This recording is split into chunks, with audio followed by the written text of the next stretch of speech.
It's 3 days after the midterm election, and voters in several states still don't know who will be representing them in Congress come January. Lisa Desjardins reports on the ongoing and contentious ballot counting process. In Florida, political deja vu and discontent, with protests today outside the Broward County Elections Office as officials review which remaining ballots to count. Well, here we go again. This as Republican governor and U.S. Senate candidate Rick Scott has seen his small lead over Democrat and current Senator Bill Nelson decrease. Scott and his allies question why his race has narrowed in 2 counties, while the other statewide race for governor has not changed as much. Last night, Scott took the extraordinary step of filing a lawsuit and calling for state involvement with officials in Broward and Palm Beach counties. Tonight, I'm asking the Florida Department of Law Enforcement to investigate this immediately, and I am considering every single legal option available. As of this afternoon, law enforcement officials said Scott had not yet asked for an investigation in writing. The drama has been magnified by President Donald Trump, who made allegations of fraud over Twitter, though he offered no evidence. He spoke to reporters this morning. And Rick Scott, who won by, it was close, but he won by a comfortable margin. Every couple of hours, it goes down a little bit. Nelson read a statement today. Clearly, Rick Scott is trying to stop all the votes from being counted, and he's impeding the democratic process. Democrats blame poor ballot design in Broward County for discrepancies. The box for the Senate race sat underneath a long column of instructions, and they argue many voters simply missed it. Similarly, the state's governor's race is so close that if the current margin holds, a recount will be automatically triggered there as well. This even though Democrat Andrew Gillum conceded to Republican Ron DeSantis Tuesday night. Thank you, Florida, for your support. Florida isn't alone in the vote counting battle. In Georgia, Democratic gubernatorial candidate Stacey Abrams is pursuing multiple lawsuits. She has fallen further behind in votes in the past day, but is hoping to turn that around and force a runoff election. And in Arizona's back-and-forth U.S. Senate race, Democrat Kyrsten Sinema currently is edging out Republican Martha McSally. But election officials say ballots will continue to be counted through next week. Adrian Fontes with Maricopa County near Phoenix pointed to outdated technology. This is a very old system, and it was designed for a much, much smaller jurisdiction.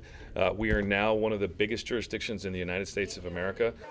Finally, in California, several House races remain too close to call, and officials there say it might be December before there are official results.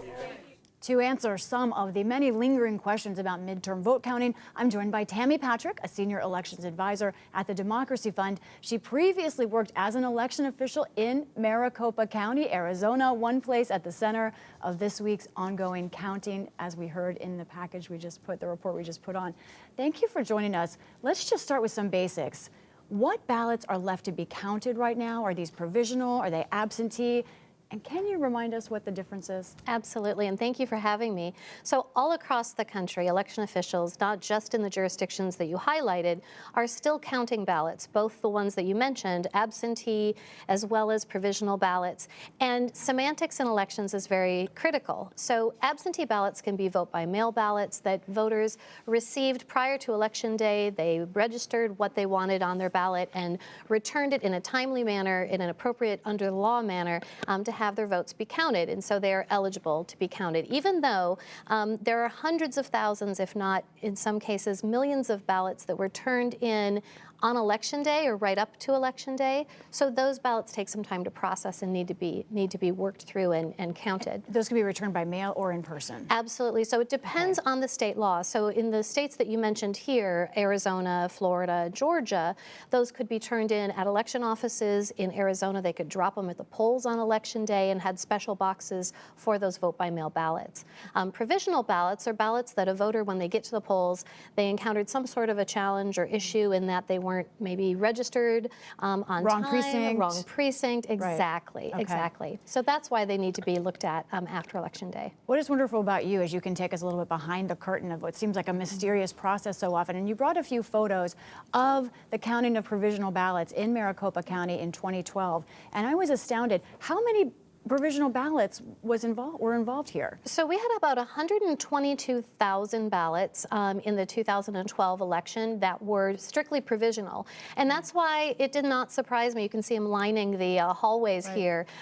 It did not surprise me that they're still counting. In 2012, we had about 600,000 ballots in the same time frame that we're talking about now. So this is normal? This is normal. So when voters are given an opportunity to receive their ballots before Election Day and return them up to and until Election Day, we have to still have time to count them.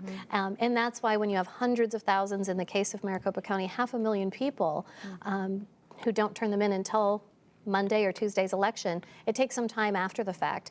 And in most cases, you'll have not just days, but weeks to be able to make sure that every valid and eligible vote gets counted. We also have ballots coming in by military and overseas voters during this time, and that's a critical element as well. So part of this, of course, is how you do your job, the process as it's supposed to be, but it seems there is also a political element every year in terms of whether there is enough time to count the votes before they're supposed to be certified. We saw lawsuits in Florida and in Arizona over when the counting should start and stop.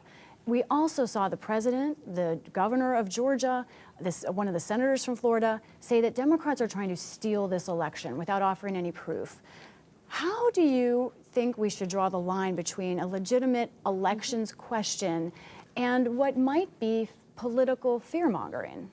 So I think it's important for everyone to know that each election, there's a process that's laid out statutorily or by administrative rule and law of how this proceeds. So even if it's not a close election, the same process is going to take place in a close election, an election that has a wide margin, which, by the way, is the election administrative prayer, is that may the margins of victory be wide. So some people, they did not have their prayer answered. They're not wide this year. They're not wide this year in some places. But does it matter if someone like the president is saying, without evidence, that he thinks fraud is happening? What does that do? I do think it's important when people who are in positions of power or authority, whether it's a president or a governor or any other elected official, if you are given a podium, a pulpit, or a microphone, you need to take that responsibility very seriously when you call into question and challenge and incite any sort of doubt into the foundational aspect of our democratic process.